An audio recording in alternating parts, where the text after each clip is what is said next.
Hey, what is going on everyone? It's me, Mr. Mario, and over here we are back over at the Xbox 360, but you can see right here we're at my bad update enabled system. So this is a completely retail stock unopened system here, and we're going to be covering bad update specifically because, well, despite the name, there's been a pretty awesome update in the bad update universe. For those who do not know, bad update is a software-only Xbox 360 hypervisor exploit from developer Grimdoomer. Now this is really exciting, and I've covered it here several times because in short, this allows you, if you have an Xbox 360 and a USB flash drive, you can use those two in conjunction to then run homebrew on your Xbox 360. Unsigned code, emulators, back up your games, do whatever you want to do on there. Keep in mind, RGH will still be the best in terms of what you can do, functionality, things like that, and this is not a persistent exploit, meaning you must run it every single time. But the idea is, as long as you have a USB flash drive and you can copy some files over there,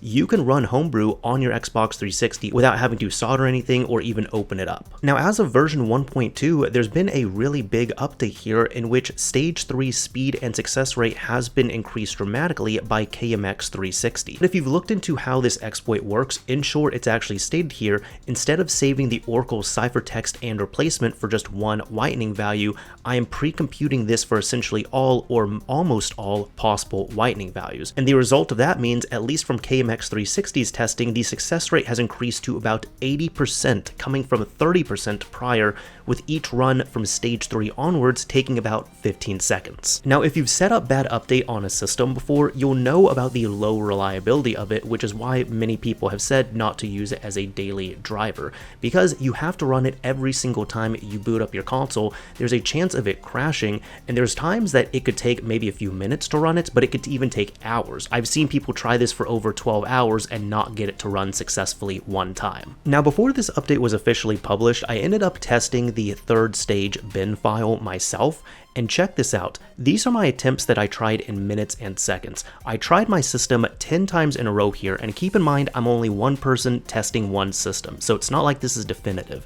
However, from my experience at least, the first 9 times I tried this, my console ended up launching bad update successfully, and it only failed on the 10th attempt, in which I let the system sit for 20 minutes, it stayed stuck at stage 3, and I just turned off the system after about 25 minutes. But the first 9 attempts, you could see my times ended up ranging as low as 9 seconds for a successful attempt to as high as 9 minutes and 30 seconds. Now keep in mind, waiting almost 10 minutes for this to launch is still taking a bit, but it is much better than it was before. Instead of this continuously crashing, having to reboot the system, launch Rock Band Blitz, it's now at the point where you can really just launch it one time, press the A button to start running the exploit, and then walk off, do something that you need to, come back, and within a few minutes you should be able to run homebrew on your Xbox 360. And even if you have to turn off the system and turn it back on, it's not really that big of a deal if the success rate is much higher than it was before. So now with that summarized and explained, you could see why this is such an exciting update for bad update. I would say it's even a great update for bad update. Probably the best one that we've gotten so far.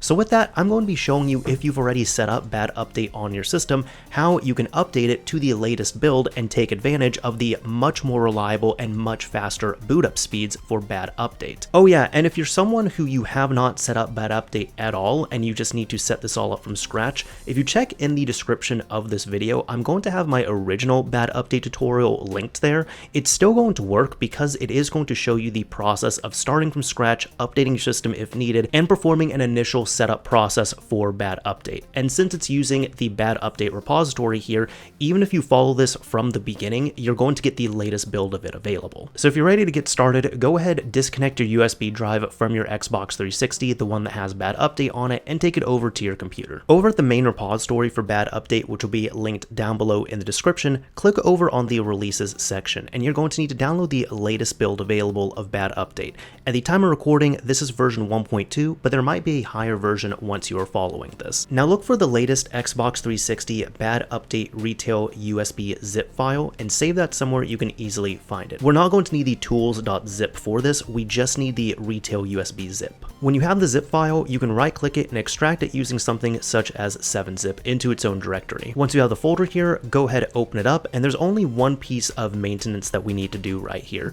Now this is going to depend on which game you're going to be using. If you're going to be using Rock Band Blitz, of course you're going to be using the Blitz folder. If you're going to use Tony Hawk's American Wasteland, you're of course going to use this folder. The only thing you have to do to make sure you don't really mess up your setup here is go into both of these folders. I'd recommend doing so. Go into the bad update payload directory, and you're going to look for the default.xex file, and we're just going to delete this. The reason why we're deleting it is because that is the one with Bad Apple and Nyan Cat, and we just don't want to overwrite that. If you've already set this up, you might already be familiar with and you're using something such as XE Unshackle, or you might be using something such as FreeMyXE. Whichever you're using, you do not want to overwrite your own existing default XEX file, because then you're just going to remove that payload that you're relying on. So with that, we've removed the default executable from the Tony Hawk one. We can also go into Rock Band Blitz, Bad Update Payload, and this one here, I've noticed this release does not have it, so this is not going to interfere. So to get this updated, it's incredibly simple. First, you need to pick which game you're going to be using. I'm personally going to be using Rock Band Blitz, just like I'm sure many people will be.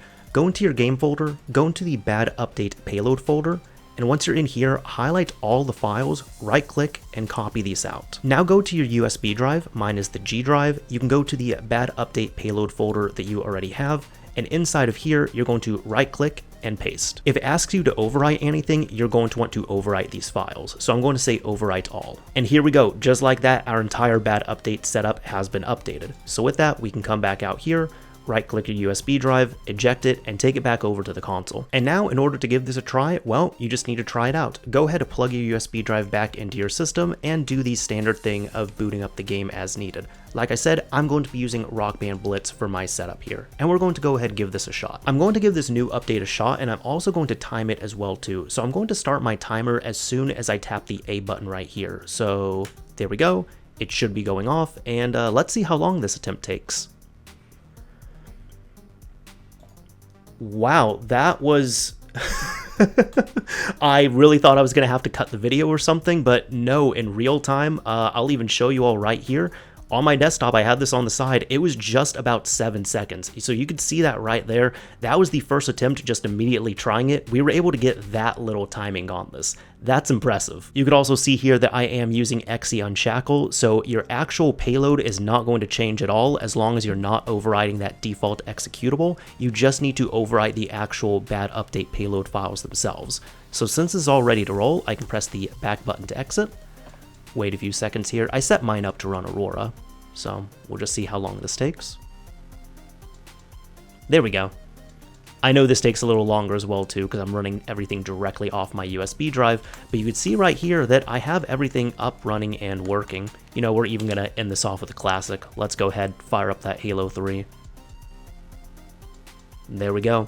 Just like that, it's working as usual. So you can see right here that this has been a dramatic and awesome and really great update. I can't say enough good things about this here. This is even something, I'll be honest, that I doubted we would see much more stability on, but sometimes it just goes to show that you need another brain to take a look at this. So I do want to give KMX360 a big shout out and thank you for this, because I didn't think this was going to happen, but look, the impossible ended up happening. So you can see here how awesome this update to Bad Update has been. Really, as long as you have a working Xbox 360, a USB drive, and a few minutes or maybe even a few seconds of your time, like in my example right here, you can get to the land of homebrew and be booting up your games, emulators, other piece of homebrew, whatever you want to, easily. You really just need that USB drive and that's it.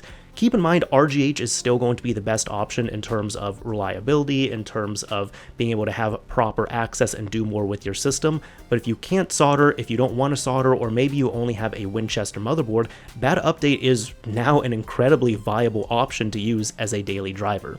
So that's about it for this video. The last thing I'm really going to ask you all is I'd like to know if you all try this update out, how are your experiences with it? What were you experiencing before? What type of times are you getting now? Has it made a difference? For me, it's made a pretty big difference, you could see right here. And hopefully it makes one for you all as well too. But either way, that is about it for this video here. This is Mr. Mario, signing off. Thank you all for watching, everyone. If you enjoyed this video, a like would absolutely be appreciated. And if you didn't like it, a dislike is fine as well too.